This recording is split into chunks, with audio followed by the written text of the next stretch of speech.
বাংলাদেশের সর্বশেষ গুরুত্বপূর্ণ আপডেট সংবাদে আপনাকে স্বাগত। শুরুতেই সংবাদ শিরোনাম, পরে বিস্তারিত। শুরুতেই জানাবো, নতুন কর্মসূচি দিয়ে শাহবাগ ছাড়লেন ট্রেনি চিকিৎসকেরা। নতুন কর্মসূচি দিয়ে 11 ঘন্টা পর রাজধানীর শাহবাগ ছেড়ে দিয়েছেন পোস্ট গ্রাজুয়েট প্রাইভেট ট্রেনি চিকিৎসকেরা। রোববার 29 ডিসেম্বর রাত 10টার দিকে সংবাদ সম্মেলনে ভাতা বৃদ্ধির দাবিতে নতুন কর্মসূচি ঘোষণা দিয়ে শাহবাগ ছাড়েন তারা। এরপর জানাবো, ভারত থেকে অপ্রয়োজনীয় পণ্য আমদানি নিষিদ্ধে আইনি নোটিশ। ভারত থেকে সব অপ্রয়োজনীয় পণ্য আমদানি নিষিদ্ধ করতে সরকারকে আইনি নোটিশ পাঠানো হয়েছে। এদিকে চট্টগ্রামে মধ্যরাতে ভয়াবহ আগুন, নিয়ন্ত্রণে 5 ইউনিট। চট্টগ্রামে ভয়াবহ অগ্নিকাণ্ডের ঘটনা ঘটেছে। ফায়ার সার্ভিসের 5টি ইউনিট আগুন নিয়ন্ত্রণে কাজ করছে। রোববার রাত 2টার দিকে নগরীর উত্তর কাট্টলি এলাকায় এই ঘটনা ঘটে। এরপর জানাবো, কুমিল্লার মাধাই বাজারে ভয়াবহ অগ্নিকাণ্ড, ব্যাপক ক্ষয়ক্ষতির আশঙ্কা। কুমিল্লা জেলার চান্দিনা উপজেলার মাধাইয়া বাজারে ভয়াবহ অগ্নিকাণ্ডের ঘটনা ঘটেছে। আগুনে অসংখ্য ব্যবসা প্রতিষ্ঠান পুড়ে যাওয়ার সম্ভাবনা রয়েছে। এতে ব্যাপক ক্ষয়ক্ষতি হওয়ার আশঙ্কা করছে স্থানীয়রা। ফায়ার সার্ভিসের 6টি ইউনিট আগুন নিয়ন্ত্রণে কাজ করছে। জানাবো, এক সপ্তাহে রিজার্ভ বাড়ল $1 বিলিয়ন। দেশের বৈদেশিক মুদ্রা রিজার্ভ আবারও বৃদ্ধি পেয়েছে। এখন বাংলাদেশের গোস রিজার্ভ দাঁড়িয়েছে $21.35 বিলিয়ন, আর বাংলাদেশের নিট রিজার্ভ হিসেবে দাঁড়িয়েছে $26.09 বিলিয়ন। এবং সর্বশেষ জানাবো, সাবেক মার্কিন প্রেসিডেন্ট জিমি কার্টার মারা গেছেন। যুক্তরাষ্ট্রের সাবেক প্রেসিডেন্ট জিমি কার্টার বয়স 100 মারা গেছেন। স্থানীয় সময় রোববার বিকেলে জর্জিয়া অঙ্গরাজ্যের প্লেন্স এ নিজ বাড়িতে মারা যান তিনি। কাতার ভিত্তিক সংবাদ মাধ্যম আল জাজিরার এক প্রতিবেদনে সব তথ্য জানানো হয়েছে। প্রিয় দর্শক, এতক্ষণ শুনছিলেন সংবাদ শিরোনাম, এবারে বিস্তারিত। তবে তার আগে বন্ধুরা, অনুরোধ থাকবে এই সংবাদটিতে একটি লাইক দিন। এই চ্যানেলে আপনি নতুন হয়ে থাকলে আমাদের সংবাদটি দেখতে দেখতে চ্যানেলটি সাবস্ক্রাইব করে রাখুন, যাতে করে বন্ধুরা আমাদের পরবর্তী লেটেস্ট আপডেট সংবাদগুলো সবার আগে আপনার কাছে পৌঁছে যায়। এবারে বিস্তারিত। নতুন কর্মসূচি দিয়ে শাহবাগ ছাড়লেন ট্রেনি চিকিৎসকেরা। নতুন কর্মসূচি দিয়ে 11 ঘন্টা পর রাজধানীর শাহবাগ ছেড়ে দিয়েছে পোস্ট গ্রাজুয়েট প্রাইভেট ট্রেনি চিকিৎসকেরা। রোববার 29 ডিসেম্বর রাত 10টার দিকে সংবাদ সম্মেলনে ভাতা বৃদ্ধির দাবিতে নতুন কর্মসূচি ঘোষণা দিয়ে শাহবাগ ছাড়েন তারা। চিকিৎসকেরা জানান, সোমবার সকাল 10টায় বিএসএমইউ এর বটতলায় জমায়েত হবেন চিকিৎসকরা। এরপর 11টায় প্রধান উপদেষ্টা ডক্টর মোহাম্মদ ইউনূসের সঙ্গে দেখা করতে রওনা হবেন। প্রধান উপদেষ্টাকে জানুয়ারি থেকে 35,000 টাকা এবং জুলাই থেকে 50,000 টাকা বাড়ানোর দাবি করবেন। পাশাপাশি কর্মবিরতি অব্যাহত থাকবে।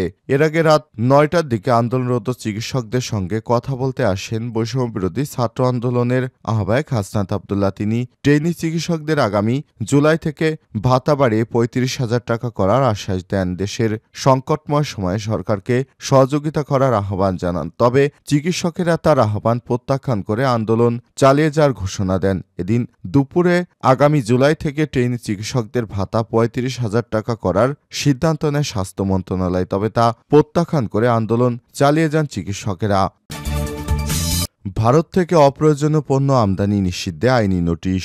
ভারত থেকে সব প্রয়োজনীয় পণ্য আমদানি করতে এবং অপ্রয়োজনীয় পণ্য নিষিদ্ধে পাঠানো হয়েছে। রোববার 29 ডিসেম্বর রেজিস্ট্রি ডাকযোগে আইনি নোটিশ পাঠান বাংলাদেশ সুপ্রিম কোর্টের আইনজীবী মোহাম্মদ মাহমুদুল হাসান।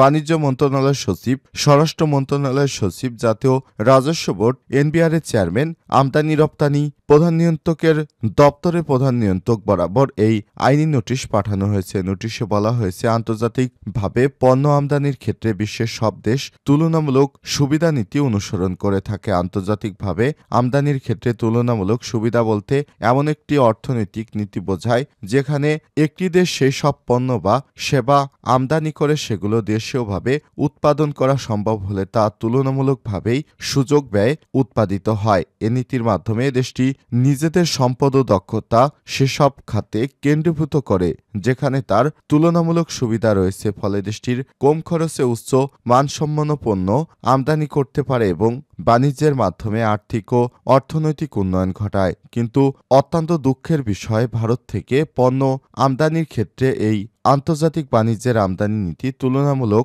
সুবিধা অনুসরণ করা হচ্ছে না। বাংলাদেশ ভারত থেকে কিছু প্রয়োজনীয় পণ্য আমদানির পাশাপাশি ব্যাপক পরিমাণ অপ্রয়োজনীয় পণ্য আমদানি করে থাকে। সব অপ্রয়োজনীয় পণ্য বলতে সেই সব পণ্যকে বোঝায় যেগুলো বাংলাদেশের কোনো কাজে দরকার নেই, তারপরে অনেকে সেটি আমদানি করে থাকে। আরও একটি ভয়াবহ বিষয়, বাংলাদেশে যে আমদানিকারকেরা ভারতীয় পণ্য আমদানি করেন তারা অধিকাংশই প্রকৃত আমদানিকারক নয়, তারা মূলত ভারতীয় রপ্তানিকারকদের দালাল। এই দালাল আমদানিকারকেরা ভারতীয় রপ্তানিকারকদের নির্দেশনা অনুযায়ী কম দামে ভারত থেকে মালামাল আমদানি করে সেগুলো বাংলাদেশে উচ্চ মূল্যে বিক্রি করে থাকে এবং সেগুলো হুন্ডি করে ভারতীয় রপ্তানিকারকদের কাছে টাকা পাঠিয়ে দেয় এবং বিনিময়ে কিছু কমিশন পায়। এর ফলে দেখা যায় বিভিন্ন সময় গণমাধ্যমে প্রকাশিত হয় কোনো কোনো পণ্য খুব দামে ভারত থেকে আমদানি হয়েছে, কিন্তু বাজারে গিয়ে ক্রেতারা দেখতে পান পণ্যের দাম কোনোভাবেই কমেনি। অন্যদিকে সরকার মাঝে মাঝে জনগণের দুর্দশা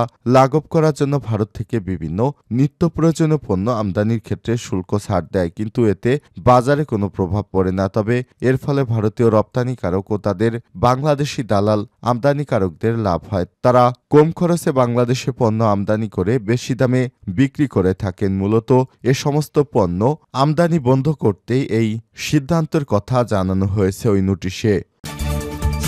চট্টগ্রামে মধ্যরাতে ভয়াবহ আগুন, নিয়ন্ত্রণে ৫ ইউনিট। চট্টগ্রামে ভয়াবহ অগ্নিকাণ্ডের ঘটনা ঘটেছে। ফায়ার সার্ভিসের ৫টি ইউনিট আগুন নিয়ন্ত্রণে কাজ করছে। রোববার রাত ২টার দিকে নগরীর উত্তর কাট্টলি এলাকায় অগ্নিকাণ্ডের সূত্রপাত হয় বলে স্থানীয়রা জানিয়েছেন। জানা গেছে উত্তর কাট্টলি সিডি আবাসিক এলাকার ১ নম্বর রোডে পদ্মাপুকুর পাড়ে এলাকায় ঘটনা ঘটে। সেখানে একাধিক ফার্নিচারের দোকান ও গাড়ির গ্যারেজ রয়েছে। ফায়ার সার্ভিসের কন্ট্রোল রুম গণমাধ্যমকে জানায় রাত ২টা ১০ সময় আগুন লাগার খবর আসে। একাধিক স্টেশনের ৫টি ইউনিট আগুন নিয়ন্ত্রণে কাজ করছে। কুমিল্লার মাধাইয়া বাজারে ভয়াবহ অগ্নিকাণ্ড, ব্যাপক ক্ষতির আশঙ্কা। কুমিল্লা জেলার চান্দিনা উপজেলার মাধাইয়া বাজারে ভয়াবহ অগ্নিকাণ্ডের ঘটনা ঘটেছে।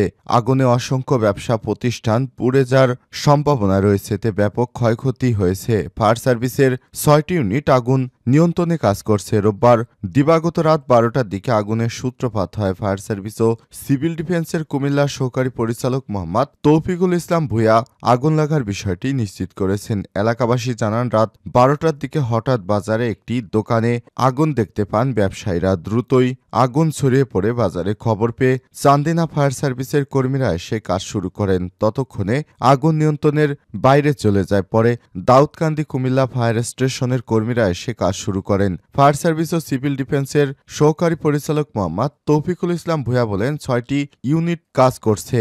আগুন প্রায় নিয়ন্ত্রণে, আমাদের কর্মীরা এখনও কাজ করছে।